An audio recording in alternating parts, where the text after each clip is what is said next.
I'm going to just talk about our programs a little bit so that you have a better, I would say, overview of what Diversified offers in terms of our mental health programs.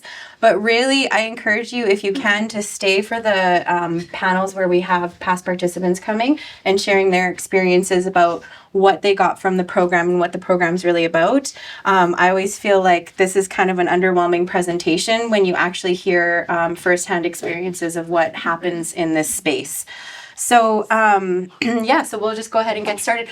And I'm just going to introduce everybody to Winston. If you haven't met Winston, he is my chocolate lab. He's our... The boss. He's the boss, yeah, ultimately. Winston is super friendly. If you get really close to his face with your face, he will kiss you, so fair warning. Winston also will do anything for food. And as you can see, Winston gets a lot of food. He's a Cambrian lab, so I always tell people he's not fat, he's Cambrian, but he is a little chunky. And part of the reason for that is because people get suckered into his big doughy eyes. So please, if he looks at you when you're eating, please don't feed him. He gets enough food. He's not starving. But Winston actually joins us for all the components of our program. He's a fantastic, I think you'll see one of our master therapists. He has this beautiful talent of noticing when somebody's about to move through something big, and he just kind of sits down next to them and lays at their feet, and then all of a sudden they're petting him and they're moving through it. So I don't know how he does it. He's been a huge support for me, and I love that he gets to come here with me every day and do that for everyone else. So that is Winston, our chocolate lab. So, which is part of our team. So like Derek was saying, we couldn't do this without the advisory board, but then also we have just a whole bunch of us here. So we've got psychologists, psychiatrists, physicians, our clinical counselors, registered social workers, our mental health program facilitators and coaches, our administrative staff and our operational team, which we could not do any of this without. And then we're return to work coordinators, our voc rehab consultants, our yoga and mindfulness instructors, nutritionists, practicum students, our alumni who come and actually support new groups when they come in. We have some alumni members that come and just sit with them and share their story and kind of ease them into the process. And then we have, like I mentioned, our support animals. So we've got Winston, and then we have a couple cats on the property. Those of you who went on the tour with us, you heard that we also, where we are, we get chickens, cows, horses. It's always a fun time learning about the different animals that are in our area here. And some of the texts that I get, there's a bunch of cows on the property. What are we supposed to do with them? Heal with them. So actually, before we do that, can I get everyone who's a Diversified staff member to stand up? All of my introverts.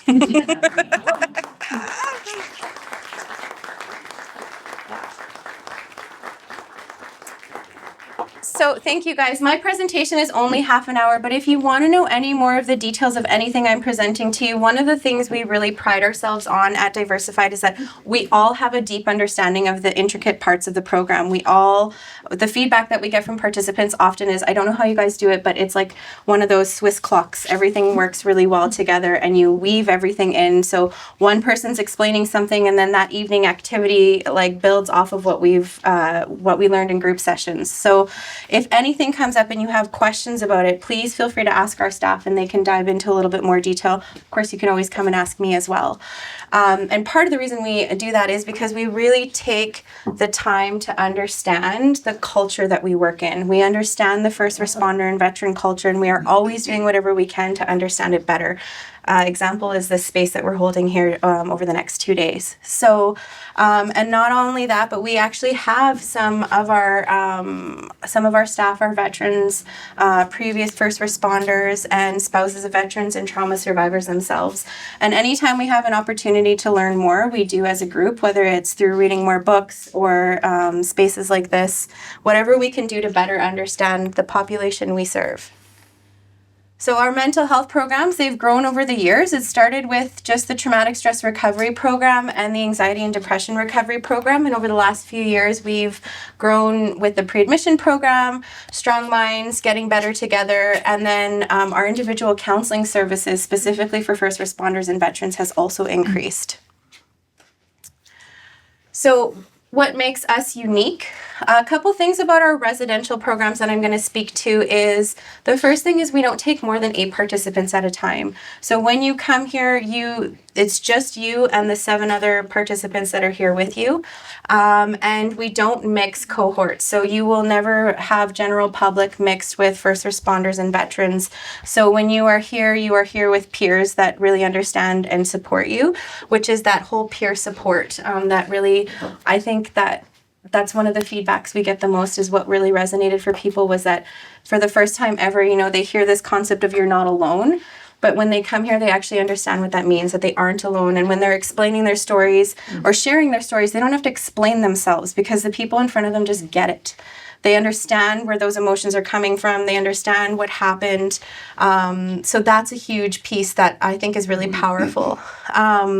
The other thing, too, is that we have the home and community reintegration. So we really make sure that there's an opportunity to be supported when you go home in all of the things that you're learning here. So this is obviously a very sheltered and safe environment where everyone around you is here with the intention of supporting you. But when you go home, reality hits, responsibilities come into play, and we really want to make sure that there's an opportunity to further support participants that are going home. So I'll talk about that a little bit more in our program descriptions. We only deal with anxiety, depression, PTSD. So what that means is we don't have an addiction component. So we are only focusing on PTSD, anxiety, and depression. So like I mentioned, I already spoke about the peer support, and then we have the biopsychosocial approach, very holistic approach to everything we do here. As you can see, if you did the tour, you understand what that means. We're just standing on this property. You can see that. And we have a client-focused model, not a client-centered model. So what that means is, so client-centered is obviously taking into consideration the client and what the client's needs are. But we also have this, what we coined, I think our staff coined this as assertive compassion. It's that we're not shy to have those difficult conversations and say, okay, we understand that this is what you think you need, and that might be true, but this is actually what we're seeing. And we think that, if we don't look at this, you're not gonna get the progress you want and you need. So we're okay to have those difficult conversations. And then continued community support and reintegration support, and that's done through various assets. So we have our alumni group, like I mentioned. Sometimes they'll come out to share a meal with the group that's coming in, but we reach out to them if there's somebody who's particularly struggling or needs that extra connection. We'll reach out to our alumni to help them support each other. We've got the reintegration team, which you guys will find out more about, which is a phenomenal program that the RCMP have. And then just in general, the first responder and veteran community, what's been really fantastic is when we hear someone's struggling with a particular, very unique circumstance. Derek will reach out to someone in the community that he knows will be able to support them, and they make those connections so that there's continued support. One of the things we also really focus on is not just the individual, but their families. So when you're here as a participant, you have the option of bringing a support person with you in the traumatic stress recovery program. So they can either attend just the first week or the first and second week, and they're pretty much immersed in the program just like the rest of the participants. They will have their own individual counselor. They'll also have an opportunity to do some couples counseling, and they attend everything like the group sessions and all that, so that they can gain a better understanding of what their partner is experiencing, but it also gives them an understanding on how they can support themselves in caring for their loved one. And so, of course, this is an option. It's not always available to everybody, whether it's because they can't arrange. Oftentimes it's, I can't get away with childcare or whatever, but I would really like to learn more. So out of that is we created a program, which I'll talk about in a little bit, but also we really encourage participants, if they have a support person that's been with them through this journey, to include them in their sessions here. So it doesn't have to be every session, but we definitely invite spouses and whatever support is into the sessions, whether it's to work through something or just to gain a better understanding and be able to articulate what's actually going on for them.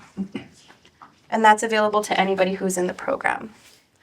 So we have various treatment modalities. This is just some of them. I'm not going to list all of them. You can read them yourselves here. And I think a couple that I would really like to point out is, like I said, assertive compassion. It's definitely not a modality, but it's one of our methods here. That is that, not being afraid to kind of touch on those difficult conversations to help move through the healing. And then we have our biofeedback, which is our muse, which I think is a really cool tool if you're starting. The best way I describe it is like a Fitbit for your brain. So when you're starting to learn to connect with your body again, that mindfulness, that meditation, we use the biofeedback tool Muse. So people can put it on their heads. Everybody, participants walk away with one of these, so it's theirs to keep.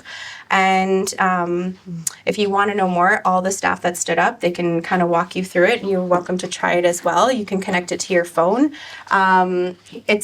It's not supposed to be a competition, but when you're calm, you hear birds, and then there's always like a competition of, well, how many birds did you get today? It's not about the birds, it's about the experience. Does anyone have any questions about any of the modalities or methods that we have on here? No? Okay.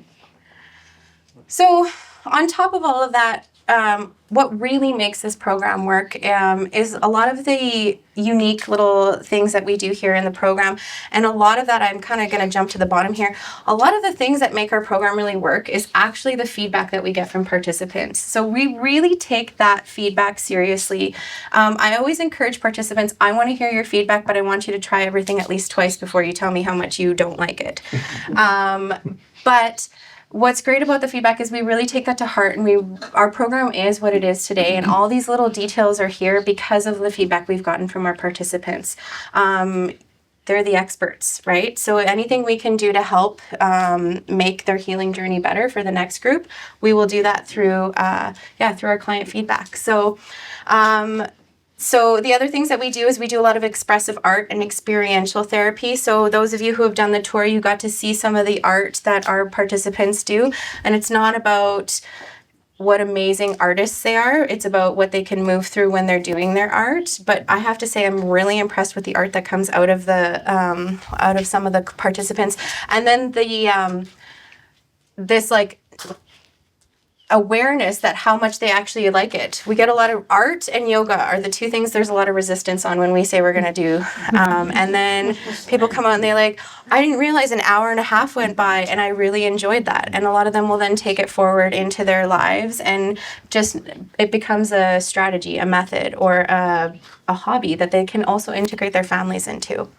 And so if you haven't had a chance to go see, just down below here we have, we do some of our expressive art down there where we actually get to, participants get to throw paint and different things, different supplies, I guess, I don't even know what they are, glitter and all that stuff, onto the canvases, and they work through certain things in their individual sessions. And if you want to know more about that, I would, right here is my clinicians. You can chat with them. They can tell you kind of more details about that.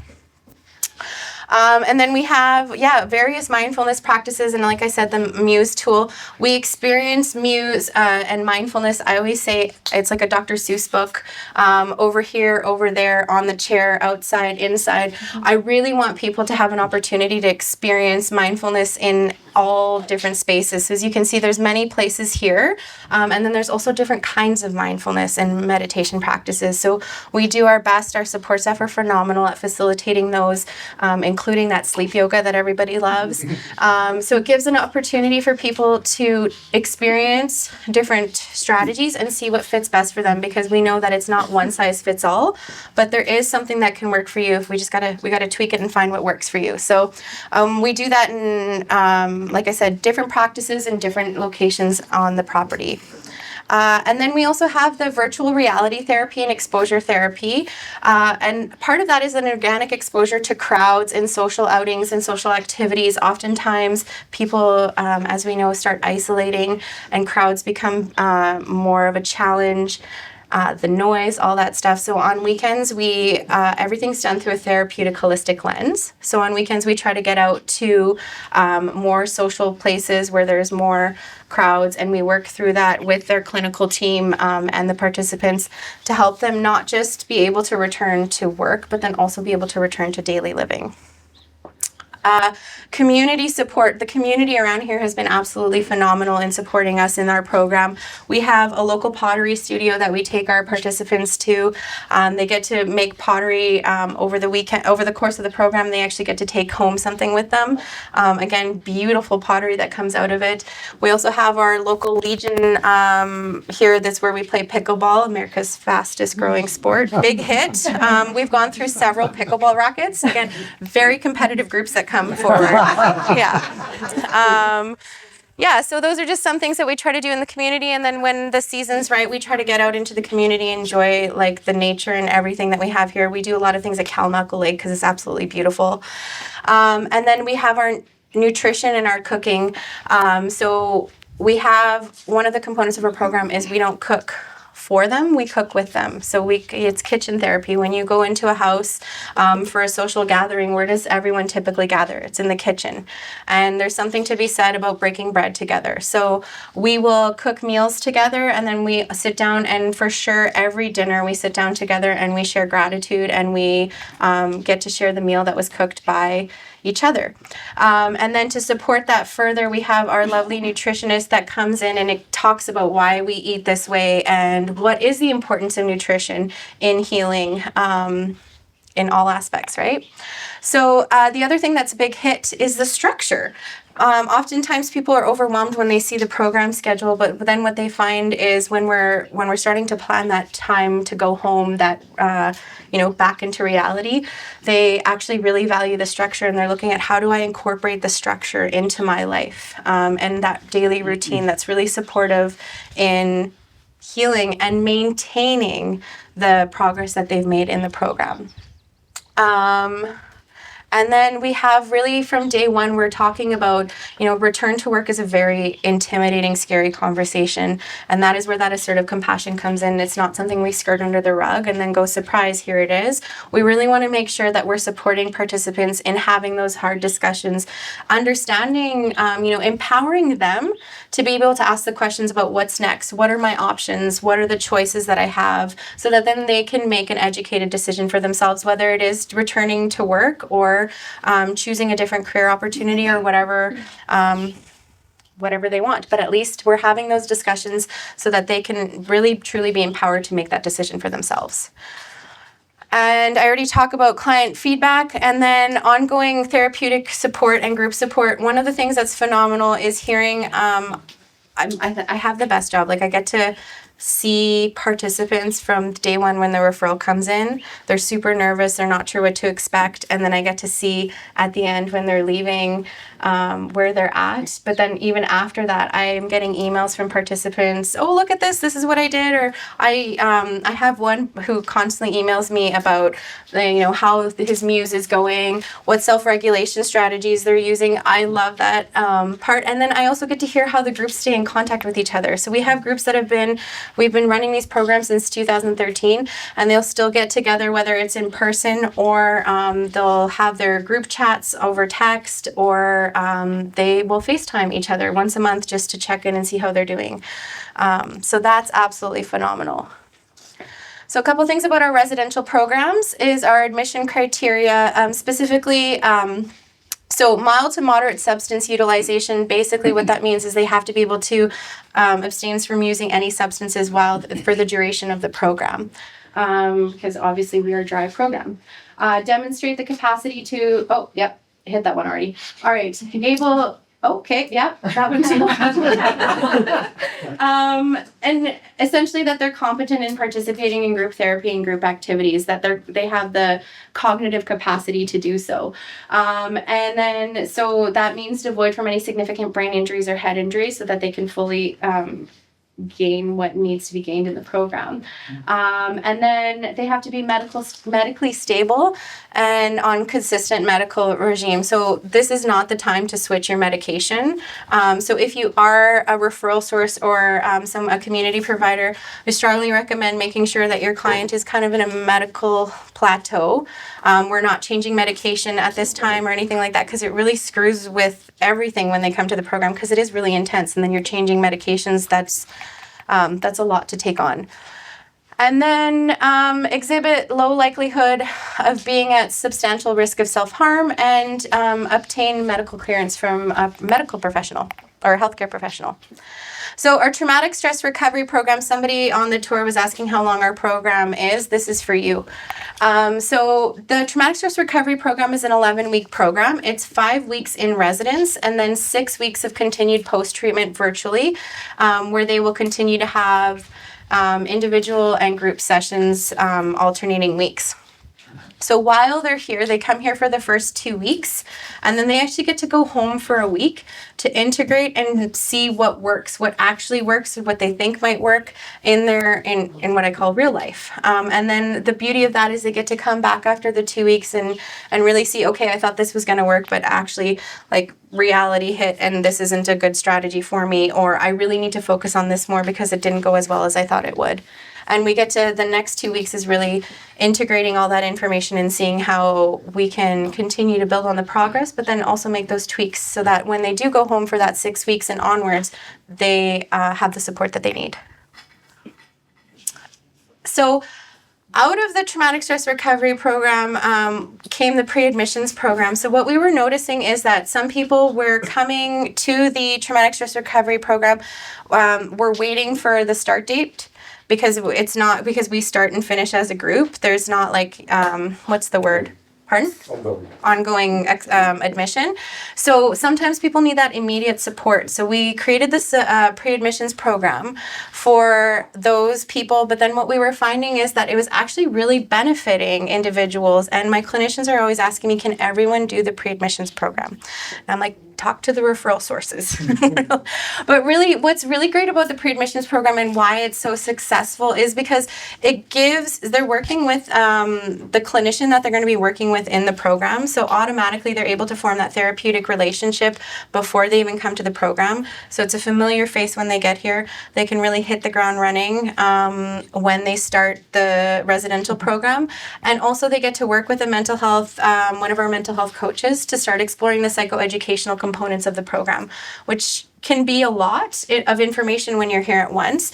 So if our participants have gone through the pre-admission program, what we're seeing in the program is they're able to kind of dive into the thick of the emotions and without having to process also the psychoeducational pieces as much. So the pre-admissions program is a fantastic way for people to get, I would say, like a sample platter of what they're going to be experiencing in the TSRP, and it's just additional support. I'm going to ask you guys, did I miss anything about the pre-admissions? Because I know pre-admissions is a big one for... No? Nailed it? Okay. What's the difference between the individual sessions and the personal coaching? Yeah, so individual sessions would be with their clinicians, so that would be more like counseling, and the coaching sessions are where they do more of a psychoeducational exploration of certain topics, and then they'll also do, they start practicing self-regulation strategies and mindfulness techniques. Thank you. Yeah. Quick question, if I may. Yeah. Qualifications of the individuals conducting the individual sessions and the coaching sessions. Yes. So all of our counselors are either registered psychologists, registered social workers, registered clinical counselors. Our coaches are registered social workers. I'm going to... Registered professional counselors. Thank you. And there's one more. OT? Nope. Psychotherapist? Yes. RPT? Totally drawing a blank here, guys. It's some designation. And so we were, sorry, it'll come to me as soon as the presentation ends. Yeah. The next thing is our anxiety and depression recovery program. So this one actually, we revamped this program based on kind of the needs we were seeing in the community from first responders and veterans. So this one works a little bit differently. It is 8 weeks in total, but they actually start 4 weeks online.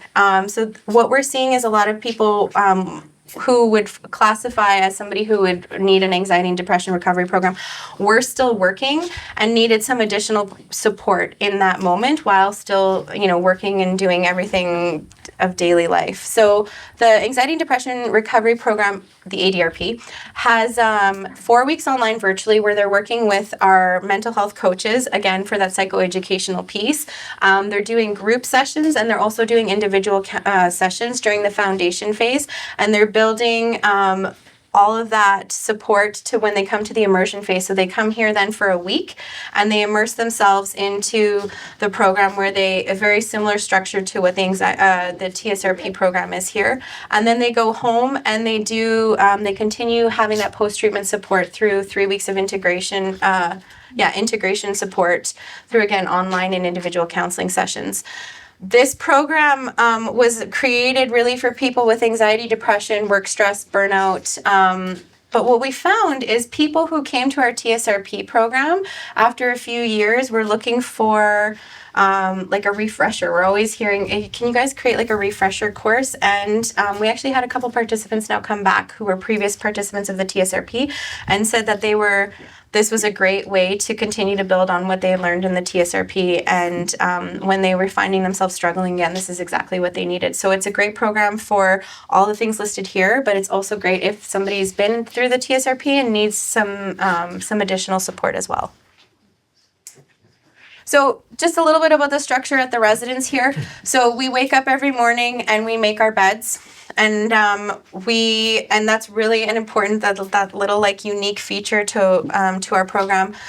We don't make our beds because this isn't depot or training. It is really just starting a habit of doing something for yourself in the morning. And then if your day is absolutely crappy, at least you're going home and laying down in a nicely made bed. Then we do cardiovascular guided movement together. We do breakfast and reflection sessions, and then do any homework and really get ready for the day, where we go into Helena's place, and then we do the group therapy, individual counseling sessions, the biofeedback, expressive art, all of the therapy work. And then in the afternoons, we'll do psychoeducational sessions. We'll explore more mindfulness techniques and strategies. And then we have quiet time, which is probably one of the hardest components of the program for participants, because it is literally you're just sitting in quiet. There is nothing going on for that time. It is not 2.5 hours. It just ranges in the time that it is. It's typically half an hour of just sitting and decompressing from the day of heavy lifting in the clinic. But it's really hard to be quiet and sit with your thoughts and with yourself. So oftentimes this is a part where we really take the time to support people. And what would that look like to just be with yourself for half an hour? And afterwards, the fun stuff starts. We do dinner prep. We do, like I said, we eat dinner together. We share gratitude. And then there's usually some fun activities in the evening, whether it's yoga, game night, some nutritional sessions, or we'll go out into the community for pickleball and those other things that I was sharing. I was hoping that would pass. Yeah, and so some of the activities that we do out here in the community, we really do try to utilize the nature around us. So we have, like I said, there's pickleball, we go to the lake. We did some groups we've got the rail trail down here, so we'll do some e-bikes where we can explore the rail trail. We've got snowshoes, just anything we can do to get outside into the community and have fun. So if you are a referral source or a community provider, communication is really important in supporting the participants that are here. So with communication from day one, if you're a referral source, you're getting information from us that we've received the referral. You're getting letters of after each step of the program to let you know where the participants are. We're organizing a return to work case conference and treatment progress conference to see how things are going, so that participants can also ask any questions that they may have. And then we have the reporting that comes to you. So basically, the important thing here is we're trying to maintain communication with referral sources and community providers as much as possible in any way we can to support the participant. A big piece of that is we really try to connect with the community provider if the participant is open to it and wanting to make sure that we have that continuity of care meeting so that when they leave the program after the post-treatment, they are able to continue treatment and that everybody's on the same page on what's been working, what's not working, how can we support them.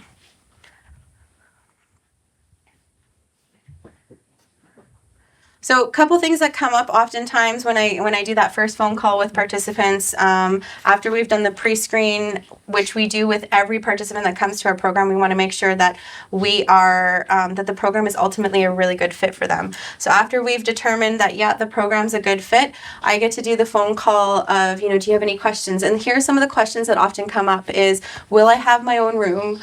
Can you tell me if there's any other RCMP members there?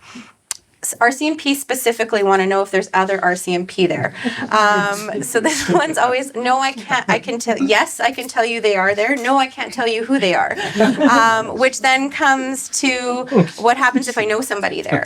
And there has been a couple of circumstances where it's a small community, right? So you do end up knowing each other. And so far, what happens is, organically, this conversation that happens between participants, we don't even have to step in as, oh, I didn't know you were also struggling.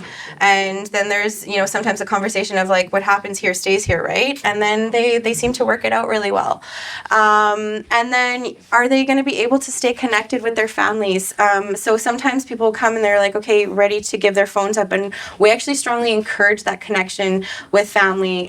So we, specifically have times where we say, you can really ultimately reach out to your family whenever, but we want to make sure we actually create time in the program for those opportunities. So your phones don't get taken away. We always encourage less screen time, but any communication with family, we encourage. And then will there be free time to do some of the activities? I really work out a lot. Is that going to be something I can do?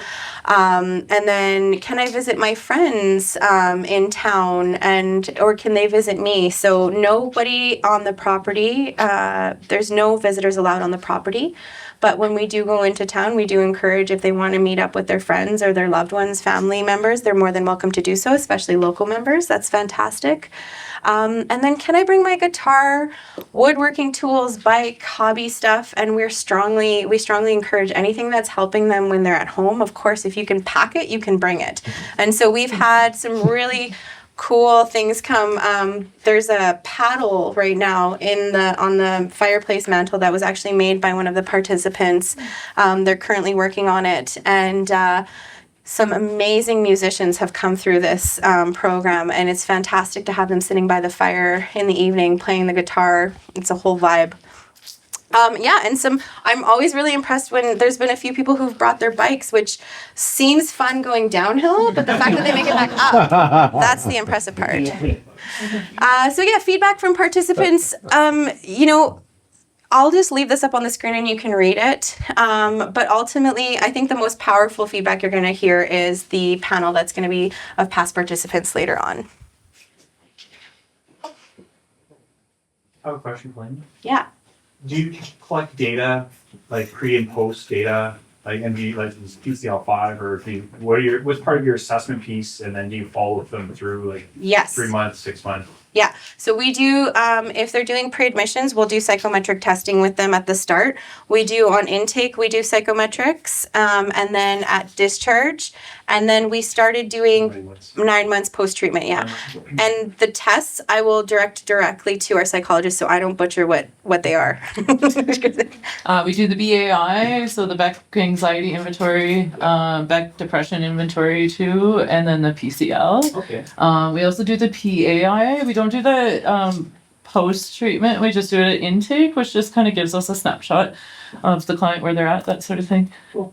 Yeah. Thank you.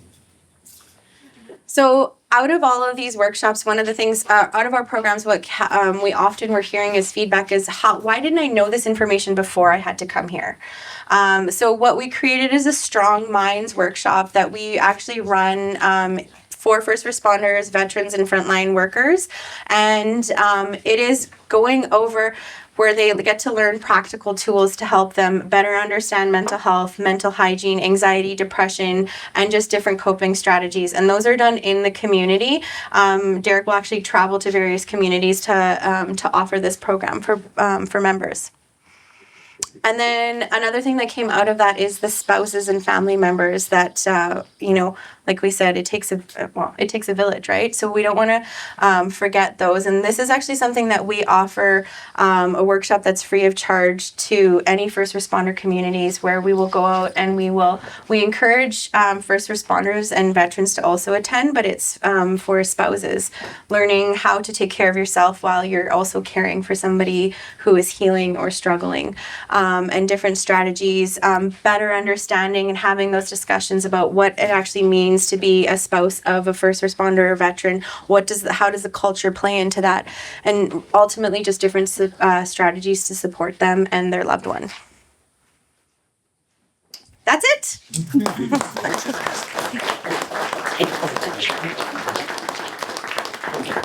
Does anyone have any questions? Yes. I have one quick question just about eligibility. Yeah. Do they need to have like a formal diagnosis? Do they need to be attached to like a psychiatrist? Like, is there any eligibility criteria that we should know about as a referral? Yes, so they do need a diagnosis, and they the referral needs to come from a medical professional. So Any medical professional? So like family doctor, psychologist, psychiatrist, or clinical counselor. Yeah.